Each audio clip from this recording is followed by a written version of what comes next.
Hello, everyone. Welcome back to Leadership Talks for Emerging Leaders.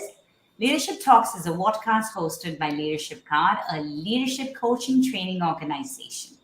Leadership Card is the brainchild of four individuals, Kiran, Sandhu, Ashish Tapa, Ram Ramakrishnan, and Devesh Mohan, who share a common mission to support 1 million emerging leaders to solve problems for self, others, and the organization. Leadership Card runs leadership programs for individual contributors and corporate clients. Our coaches collectively have over 100 years of experience and come from diverse fields such as academics, finance, operations, real estate, and sales. Every week on Leadership Talks, we invite leaders from varied fields and industries to share their story and share tips and tricks and strategies which you can apply to accelerate your personal and professional growth journey. I'm your friend, Kiran Sandhu, a leadership communication coach, and I'm hosting this episode along with Devesh Mohan. Over to you, Devesh. Thank you, Kiran. And today we have a privilege of having Mohit Mishra, who is currently working as Chief Marketing Officer for the office business at DLF Limited, the largest publicly listed real estate company in India. Mohit, in his 2 decades of experience, has been handling integrated marketing and brand communication on an array of consumer and business brands with leading advertising and communication agencies in India. Mohit is recognized as a thought leader who knows about branding and communication like the back of his hand. He's a people's manager who inspires his team to excel and lead from front as an example. Scholar of marketing, ridiculously efficient, vibrant personality are some of the adjectives used by his colleagues and customers to define him. Along with those, one another unique skill which he brings on the table is his unique sense of humor. And I can certainly vouch for it because we both have been roommate during our MBA days, and I really know that he can crack jokes in some of the most demanding situations to make things look easy. So welcome Mohit on the show, and thank you for making time to be with us today. Hi Devesh, hi Kiran. Thank you Hi. for giving this opportunity. Super excited to So have you today. yes, absolutely. Thank you, Mohit. And as I was talking about your sense of humor, so let me just start with that as a question because that's something which makes you very unique. So, and with in this last 2+ decades of journey, I would like to hear from you that how you are using your sense of humor as your strength to become more effective as a leader. Corporate life comes with its own baggage of stress and hierarchies and all of that. Well, if you have a great sense of humor, and that's what a heart calling is. If you like to, converse in an environment where ideas can free flow and where conversations can happen without the fear of hierarchies, without the fear of oh, the other guy may feel bad if we say it. Sense of humor as a tact really helps because what you have to say you can just focus on the message without getting into the either the language part of it or the formal hierarchical part of it. It really helps you bridge gaps between people who haven't communicated, or people who are not on the same side of your story. I mean, Yeah. any conversation, even if it's a very professional conversation, even it's all about, even if you're on a negotiation table with how to say it, your would-be employers, but if you have a tact of communication with a blend of a bit, bit of a blend of a bit of a sense of humor, and you can do it in a lighter vein, though very professional, it really helps. Also, No. uh, the more and more you de-stress, the more and make the environmental lighter. Handling stress becomes easier for a collective law. That's what I realized. No. And as you're saying, Mohit, that I'm actually visualizing in terms of that you being in the branding and advertising industry. Typically, it's all about creativity. It's all about that what and Yeah, how you can be creative in terms of building something which is absolutely abstract, right? And in those scenarios, figuring out ways to de-stress people so that they can be as creative as they can be. I think humor becomes such an important and critical piece for you, because if you can give that environment, the creative juices will flow in the best possible manner. So yeah, absolutely, I really appreciate that part, and probably your that strength is very important for the industry in which you are working. Yeah. So nice. Yeah, over to So you, Kiran. absolutely, I like what Mohit you've just said about bridge the gap in communication. I mean, you're into branding. It's all about communicating. It's all about visually communicating, communicating through words.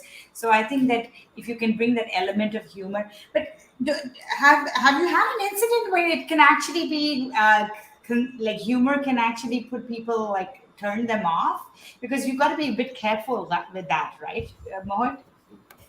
Yeah, yeah. I mean, it's a double-edged sword. It's also, it's never, how to say, humor is a way of talking, but that is not the conversation. It's just how you converse with with a pinch of it, and Okay. it all depends what kind of conversation are you driving. There are serious conversations, there are serious negotiations also when we all get into it, into that. And I mean, there you can't dissuade from what the topic is. I'm just saying, when you're conversing with people, one of them is to say very, very things, but it's very, very formally.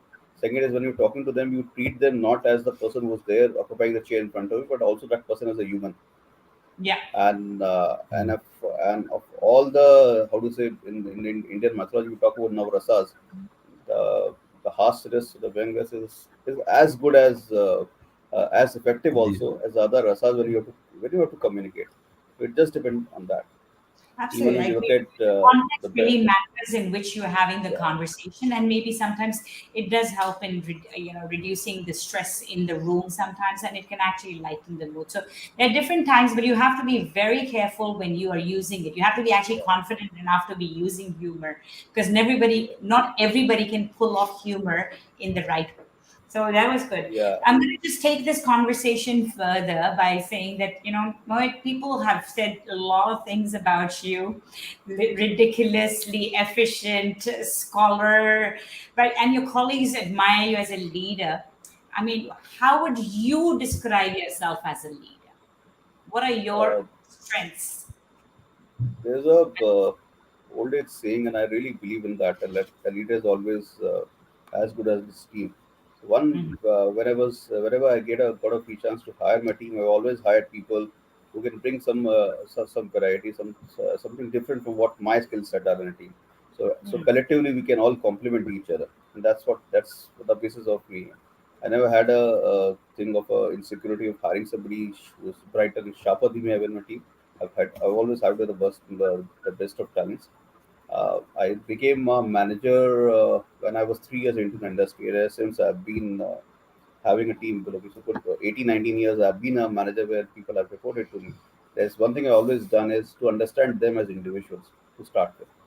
I mean, everybody comes with their own learnings from their upbringing, their college, and their own social and how to say family ecosystem. So you have to understand how these people are, and then you work with them. Make sure you given them goals right, starting with individual goals to group goals, and then the organization goals. It never should be other way around. You can never impose the organization goal to them and say, okay, then trickle it down to what you will do and what your team will do and what you'll do as individual. It has to be other way around. Individual goals have to the first goal to be given to them. It's only when the guy really exceeds those individual goals is when he can contribute to a team. When the team exceeds, they can contribute to an organization. But I've always seen a reverse whenever the typical KR and KPI charts are given in. So organization goals are defined, and then you try to break it down into different goals. I mean, I have diverged from diverted from that kind of a team management in the past. Second, whenever a task is given and there's a task which is important, I've always led by the front, and I've always led by example. It's never about fronting the next in command to me because it's somebody's neck will be on fire, will be on the table if the thing is not done well. And let it be mine because I'm the one who's taking the call. So I've been into difficult discussions. I've been discussions which can decide fate of people after the outcome, after the project finishes. But it's never that I've never done it with a faint heart, and I've done it without digging my own heels in. I've always done that with full conviction and saying, okay, whatever is the outcome of that project, in this team collectively done it, and if I'm leading it, I'll be the first to take the bullet, or I'll be the first to give in the bouquet, and then I pass it on to the team. It's If never it's been a like that. win, yeah, If it's a it win, I'll take says the na bouquet, if and then the team will come and flock around with me yeah. and cheer for that. But if somebody gets a bullet, I'm the first to receive it. I've never So done that of putting the next in command to me as a leader of the project when things are shaky. it's And said always, na like I'm as if it's a win, then it's of the team, and if it's a loss, then it's mine. yeah, So as a yeah, leader, that's something which you have been displaying. Great. yeah. Yeah, And carry another thing on. always was think of when you're working in a team, the people will come with their own baggages, they will come with their own equations. So how do you look at solving them with a larger goal of what the team overall has to deliver? I Mhm. mean, always recommend people in private, but praise them in public. That's always I have seen it. There have been my day normally used to start with a small check with my team, and so we used to discuss the day's work and possibly the week's work ahead. But we used to start on a normal a breakfast session, or a tea or a coffee session with the team, and is to discuss the work as well as what lies ahead. We will discuss when you coming to the work, whatever that what you've done. Even if it's about the last RJ that you heard talking, or the last song that you heard on the FM channel, we used to, discuss that in the morning. Very few people have done Mhm. it. I've worked with organizations which are completely process driven and coming with sticker of time and all. I've been into that kind of organization. I've started my morning meetings with hardcore tasks given, KPIs given, started with the thing on an Excel file. But if you have a smaller conversation before a task has been projected on the projector in the room where you're entering in, it always helps. A bit of Very true. a warm up always helps before you start a conversation. Hmm. So that even reflects the part of humor which brings in terms of that's what Yeah, makes just de-stresses people. Okay, yeah. before focusing, let's bring mind into that shape where you can focus best. So So I absolutely, remember that's an incident where there was a meeting that we chaired by my MD, and I walked in 2 minutes late, and he asked me what happened. I said I was listening to RJ cracking a joke. I want to finish the joke before I park my car. It's true, and it happened with me. So I said I want to. That's my favorite RJ. I like his puns in the morning. And he was cracking one. I couldn't just park the car and stepped out because there was 9:30 meeting. I thought I'll listen to him. It's full and let me late for 2 minutes. And I was candid. That exactly happened. And I said it in that way. Only. good. But I'm going to So bring you back to one thing that I really found quite intriguing from this conversation was about that how, like you as a leader, start with the personal goals and then the team roles and then to the organizational goals, right? Normally, people would say there is a big organizational goal and then you break it and bring it downwards. So here, does it work that we have the bigger organizational goals and then people are different, we have different personalities, and we try to make them work within that with their personal goals, which actually map to the bigger organizational goals? How do you look at that? See, the organization goals are always given and they're charted out for you when you start your financial year, or you start your appraisal year. I mean that are given. In fact, whenever we get into a larger project, the goals are very are given, and whenever we break it down to a individual goal, laddering up to a team goal, we are never obvious of the fact that what the overall outcome of the project should be. But if you actually just break it down, the organization goals, and start, top down, by the time it reaches the junior most, you will see his goals are 20, his boss's goals are 20, and the organization goal will be just 5. I mean, this is the way you burden the guy who's at the lowest end of the pyramid. And that's not how it should happen. And also, you're talking to youngsters. I mean, I've worked 21 years in a industry which is very, very young, where the attrition rate is 90%. Advertising people every year, the ad agencies they hire about 90% of our new workforce, and you work in an industry which is very, very stressful. You also work in an industry where people who actually have been part of organization for 10, 12 years, 15 years have been very rare. I mean, people they come, and especially the youngsters, They come, they join, they learn, they deliver, they move out, and that's the typical case. But when I looked at my own 7 years with my last advertising organizations, I had barely any attrition of barring a few people who went to study abroad, few people who got relocated to different cities, a few people who got married off and went to do a different place. All of that.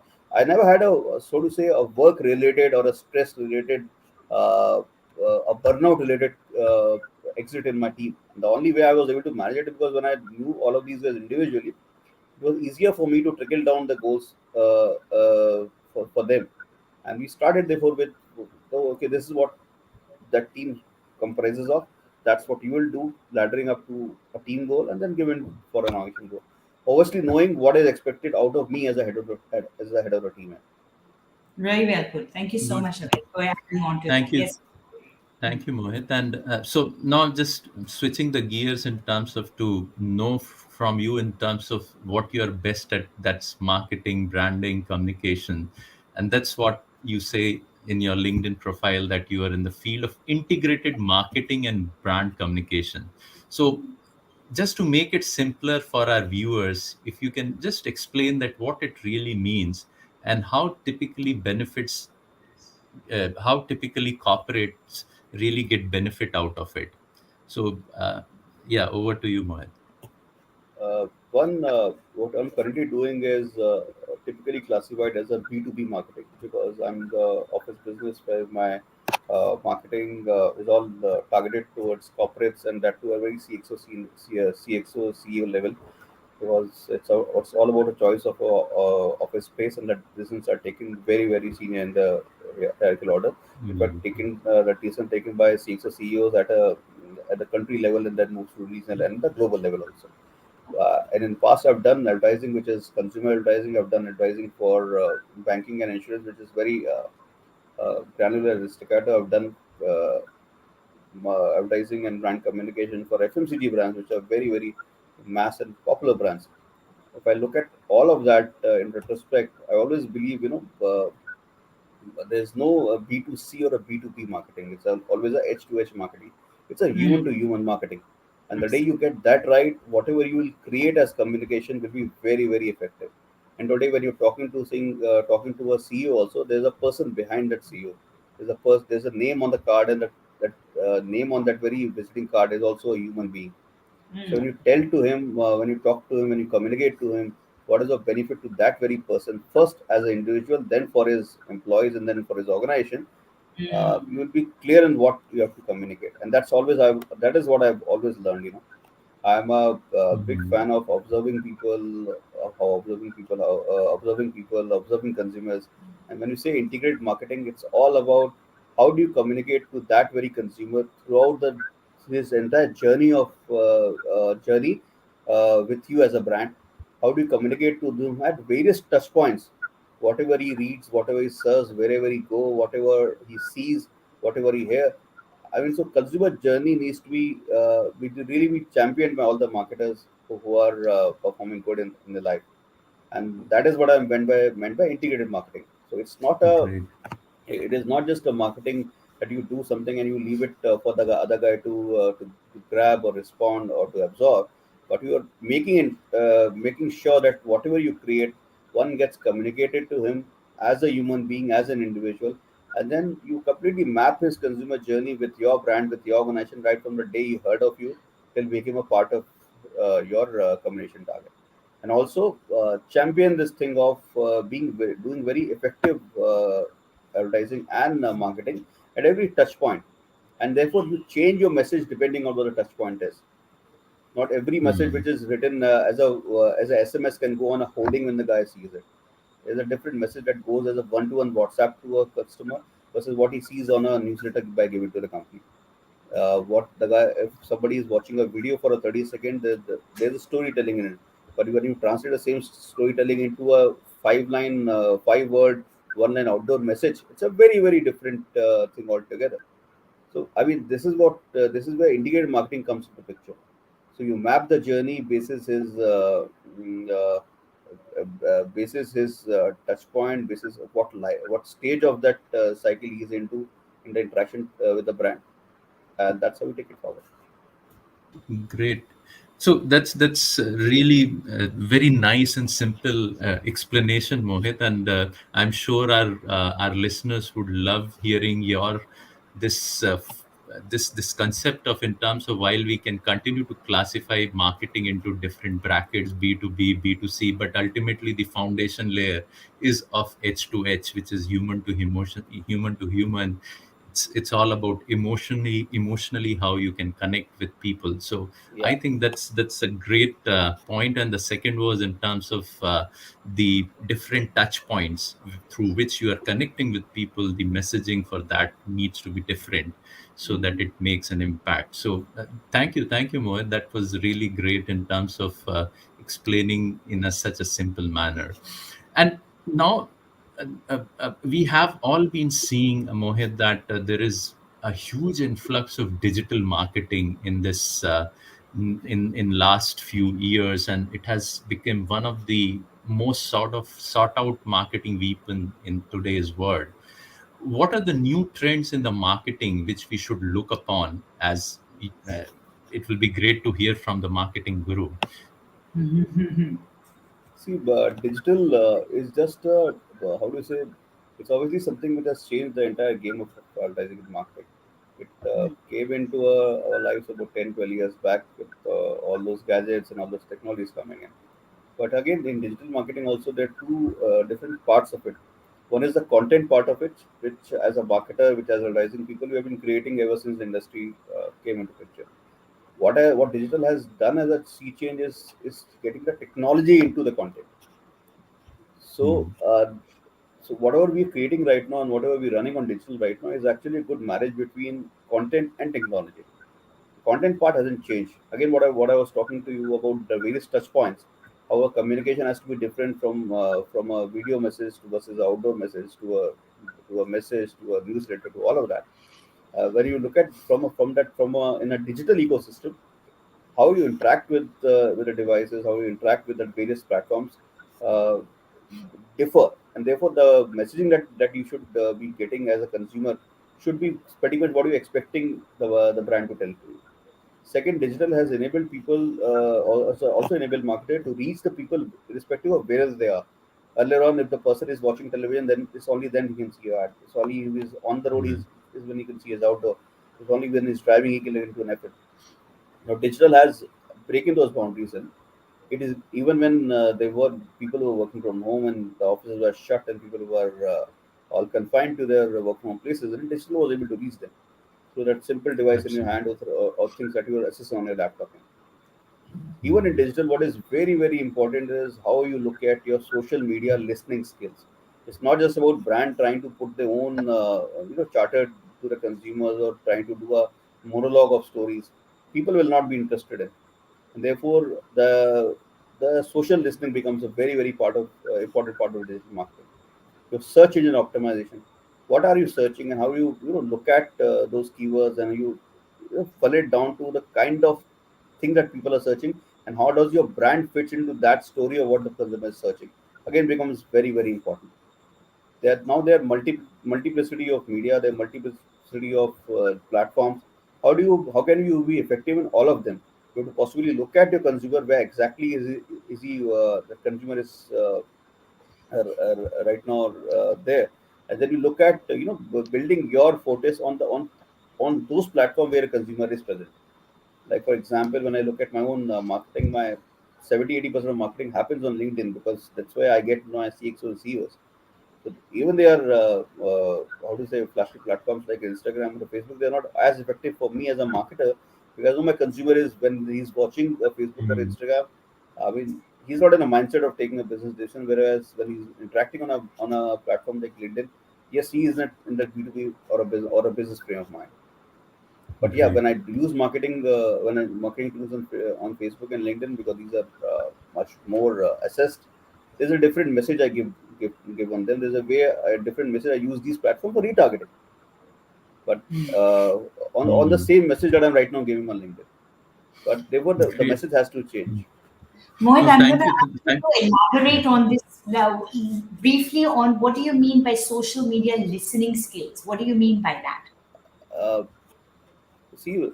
digital has allowed everybody to voice their to share the opinion, share the point of view.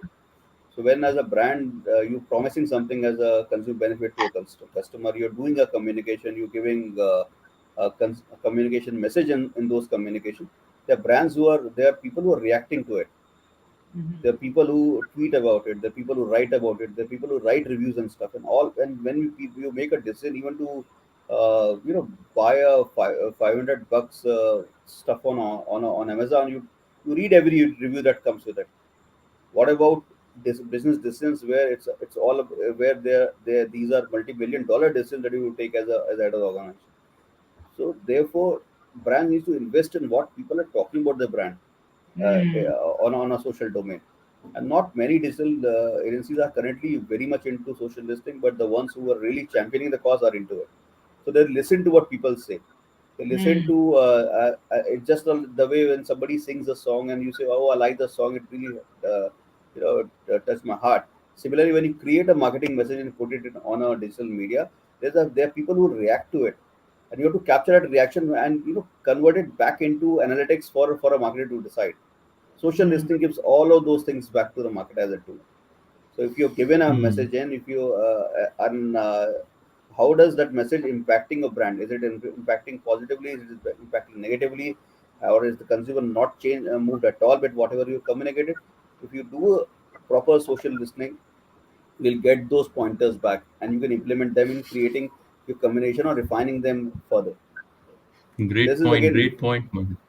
very No, that important. this is yeah, because what you're saying is that when technology is anyway seeping into all industries which are there, and for that matter, advertising or branding is no way behind, and it's all about that what technology can pull up the emotions of people from social media and how that emotions are affecting that brand is something needs to be looked Yeah, upon in a very serious manner in terms of to take business decisions which can impact the brand popularity. So yeah, and that made me to remember, and I keep saying that technology has become foundation for every company, every industry. So every industry in a way has become a software company. So that's where yeah, I keep talking about it. So nice. I think that's a very valid points which you have put in terms of sharing in terms of the impact of digital which has happened, and the way it has actually given a chance for companies to reach to their consumer at any given point of time. It's like brand is omnipresent in front of the consumer, and on his wish he can just see that what he wants to see, if he wants to see about that And I'm particular going to just brand. add to this actually, Mohit, because as our show is about leadership talks for emerging leaders, and at Leadership Card, we are constantly talking about in our personal transformation program. One of the modules we look at is personal branding. Now, when you have talked about it from the point of view of an organization, that how do you brand yourself, but I love that how you've actually I can relate the entire all those steps to a person who's trying to build themselves also as a brand, because we also become a commodity out there if we have a voice and we are sharing. We break our boundaries, we are visible if we're on digital media. And what you just said about reaching your audiences and listening to what they're saying, because when you create a narrative, are they reacting, and what are those reactions, and how can you recreate content to reach the same people and keep them engaged for a longer period of time? So I think yeah, that it really mapped up very well with our emerging leaders, irrespective of industries, because we have talked about it very much from the marketing and advertising. But I think that it's also relevant for anybody who's actually trying to be a brand themselves also. yeah. So perfect. I'm going to now take you to the last question. Actually, we are really short of time, but anyway, Mohit, what would be your one message to our emerging leaders? How can they, grow in this industry in general as emerging leaders? Uh, in fact, it's something that we always used to hear in our school days and stuff. Listen more, speak less, and in fact, that has to come as a virtue to those people. And these emerging leaders first have to. But even in marketing, I talked about social listening. It is all about listening to what consumers say about you. Absolutely. Similarly, on emerging leaders, I have a very simple message to them. You You guys have all the passion, you have all the energy, all the wisdom right now. In fact, you have all the right technology. But listen to people who have experiences of handling and building those business and commodities. Marry your passion, marry your zeal, marry your energy, and marry your I would say youthful enthusiasm with the kind of wisdom that people who are in the system giving it to you. And if you're able to do that, then you are a leader who has actually a leader who can straddle through three different generations of wisdom. Excellent. Thank you so much, Mohit. That was a brilliant takeaway for our emerging leaders that start listening. You have everything, you just need to listen so that you can keep growing. With that, I would like to say thank That's you why you have every one of us have 2 ears and and one one more. mouth. And with that, I would like to say thank you to Mohit for joining us today. Stay tuned. Leadership Talks for Emerging Leaders will be back next week, same time, Saturday, 5 p.m. And look out for us on Spotify and Apple Podcasts. Till next week, this is Kiran, Sandhu, Devesh Mohan, and Mohit Mishra signing off. Thank you.